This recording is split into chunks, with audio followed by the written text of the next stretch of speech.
उस रात जब घड़ी ने 12 बजाए, किले की दीवारों से एक चीख गूंजी और फिर सब कुछ खामोश हो गया। लेकिन असली डर तो तब शुरू हुआ जब मैंने अपने पीछे उस आवाज को सुना। राजस्थान के अलवर जिले में स्थित भानगढ़ का किला अपने रहस्यों और डरावनी घटनाओं के लिए पूरी दुनिया में मशहूर है। सरकार द्वारा रात के समय यहाँ प्रवेश पर पाबंदी लगी हुई है, लेकिन फिर भी कुछ साहसी लोग इसके अंधेरे गलियारों में खो जाते हैं और कभी वापस नहीं आते। ये कहानी है एक ऐसे ही शख्स की जिसने भानगढ़ के अभिशाप को चुनौती दी और जो हुआ उसने उसकी जिंदगी हमेशा के लिए बदल दी। वर्ष 2018 की गर्मियों की एक शाम अजय नाम का एक युवा इतिहासकार अपने दोस्त राहुल के साथ अलवर घूमने आया था। अजय को ऐतिहासिक जगहों के रहस्यों में गहरी दिलचस्पी थी और भानगढ़ का किला उसके लिए एक पहेली था। एक दिन स्थानीय बाजार में एक बूढ़े फेरी वाले ने उसे एक पुराना नक्शा बेचा जिस पर किले के एक गुप्त तहखाने का जिक्र था। ये तहखाना राजा माधो सिंह के खजाने का रास्ता है, बूढ़े ने फुसफुसाते हुए कहा। लेकिन जो भी इसे खोजने गया वह लौटकर नहीं आया।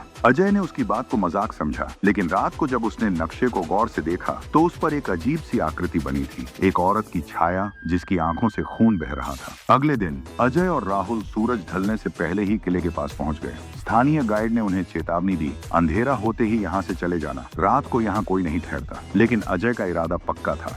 उसने नक्शे के हिसाब से किले के पिछले हिस्से में जाने का रास्ता ढूंढ निकाला। जैसे जैसे अंधेरा गहराता गया, हवा में एक अजीब सी सिसकनी सुनाई देने लगी। राहुल ने कांपते हुए कहा, चलो यहाँ से, कुछ ठीक नहीं लग रहा। लेकिन तभी अजय की नजर एक टूटी हुई दीवार पर पड़ी, जहाँ नक्शे के मुताबिक तहखाने का दरवाजा होना चाहिए था। उसने पत्थर हटाया तो सामने एक संकरा रास्ता दिखाई दिया। टॉर्च की रोशनी में वे दोनों अंदर घुसे। हवा में सड़ांध और जलने की गंध थी।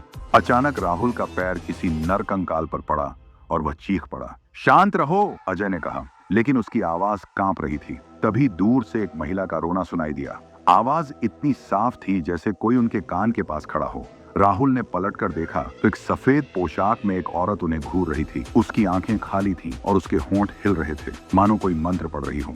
भागो, राहुल चिल्लाया। वे दोनों जितनी तेजी से भाग सकते थे भागे, लेकिन जैसे ही वे बाहर निकले राहुल ने पीछे मुड़कर देखा। वह औरत अब भी वहीं खड़ी थी, लेकिन अब उसके चेहरे पर एक डरावनी मुस्कान थी। अगले ही पल राहुल का पैर फिसला और वह गहरी खाई में गिर गया। अजय ने उसे बचाने की कोशिश की, लेकिन तभी उसने महसूस किया कि कोई उसका हाथ खींच रहा है, एक बर्फ जैसा ठंडा स्पर्श। अगली सुबह स्थानीय गाइड ने अजय को किले के मुख्य द्वार पर बेहोश पड़ा पाया।